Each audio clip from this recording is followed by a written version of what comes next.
Hello everyone, my name is Xu Chen, and I am very happy to share with you a simple Chinese lessons titled Asking for Directions on Campus. This lesson is part of a larger 4-week teaching program I designed for an Australian student who will soon study in China. She has studied Chinese for about 1 year, knows supposedly 400 Chinese characters, and has a good grasp of basic expressions like introduce to herself, talking about time, shopping, and ordering food. However, like many students at this level, she still feels nervous about understanding and speak Chinese naturally in everyday situation.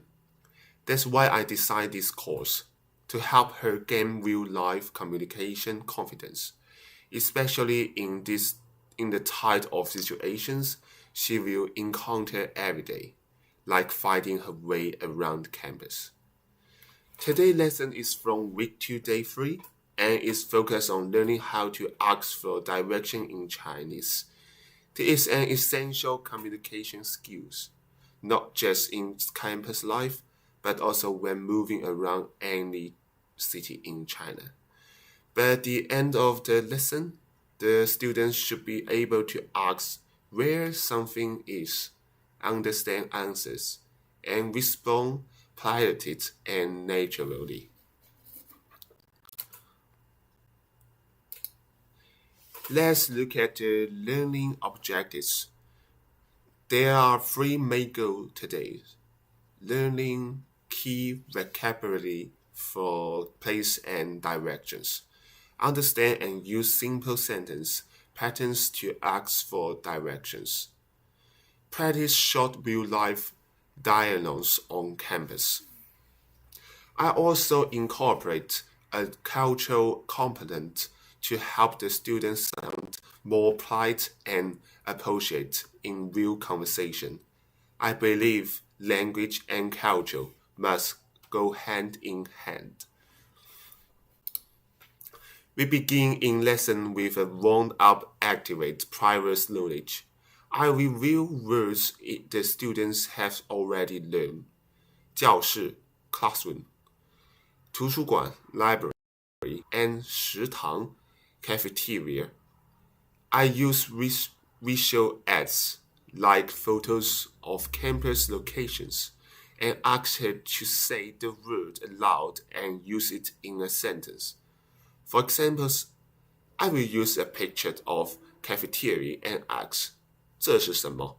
She replies, 这是食堂.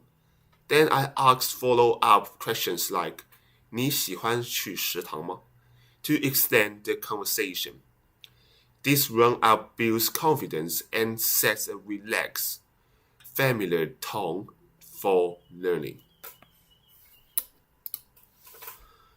Next, I introduce new vocabulary for today's lessons. These words are 地图 map, 路 road, 左边右边 left, right, hospital, 向前走 go straight ahead. I present each verse with an image and gesture. For example, I point left and say 左边, then right and say 右边. It's like I do some stretches.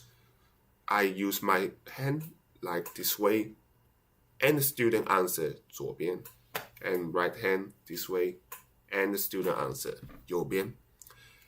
And I also use simple example sentence like 医院在右边, which is like 2 words combined in a sentence.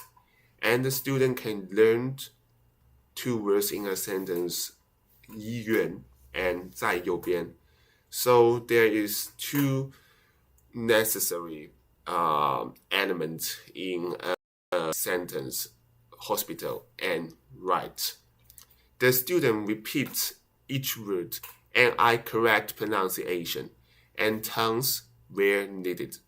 I might even play a short video clip or give a real map of Chinese campus to keep the sessions visual engaging.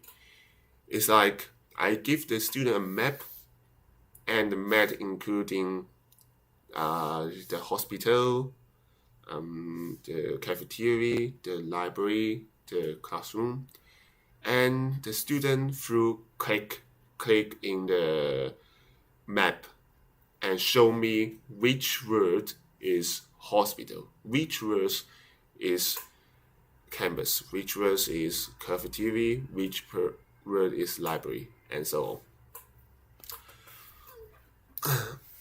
Now we move on the key sentence patterns. 在哪里 Where is 在你的左边右边 is on your left right 一直走然后左转 Go straight then turn left. We break each sentence into smaller parts. First, I module the structure, then guide the student to replace the object. For example, 老师在哪里？一，在教室。图书馆在哪里？ And the student answer, 一直走，然后左转。Okay, let's repeat. 老师在哪里？在教室。图书馆在哪里？一直走，然后左转。This step-by-step process helps the student understand the word's orders, precisions, and structure of Mandarin questions and answers.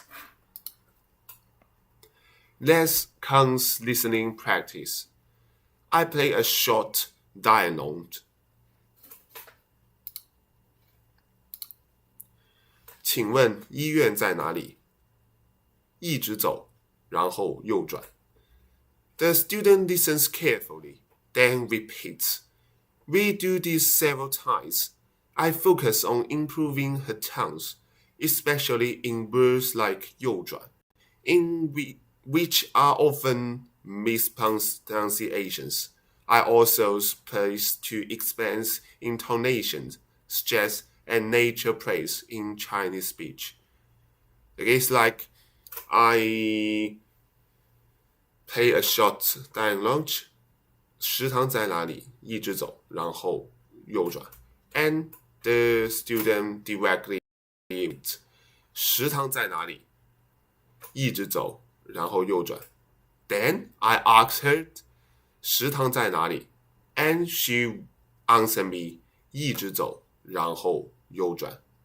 And we do this several times, and I find her pronounce mistake, and we do it again and again. Then praise to expand intonation. Now we do a guide role play. I give the student a campus map and assign her the role of a new student. She must ask me where a location is. For example, the library or the dormitory. I respond with complete sentence. Then we switch roles so she can practice giving directions as well. To increase difficulty, I might include some distractions, background notes, a longer sentence, or ask her to find 2 locations instead of 1. This step simulates real communication and follows for creativity and violation.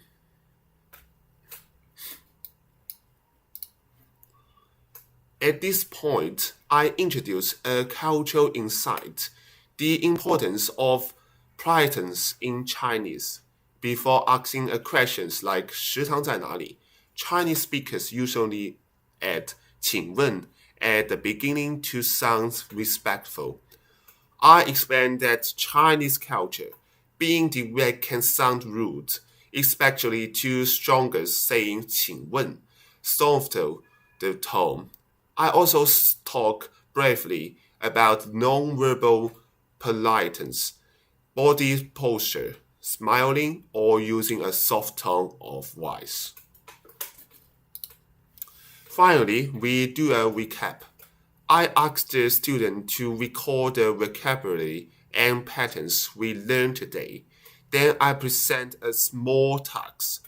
Using this campus map, please tell me how to get from the dormitory to the cafeteria. She may say, 请问食堂在哪里? I will reply, 一直走，然后右转。Then I reverse the roles. I may ask, 图书馆在哪里?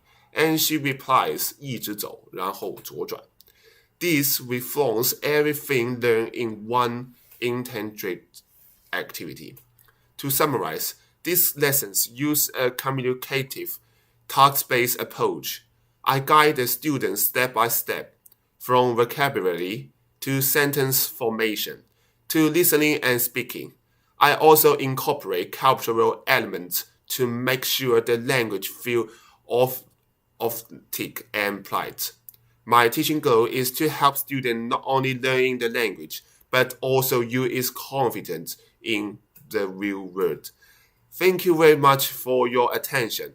I hope this lesson demonstrates how we can support language learners in a practical, student-centered, and culturally aware way. Thank you so much.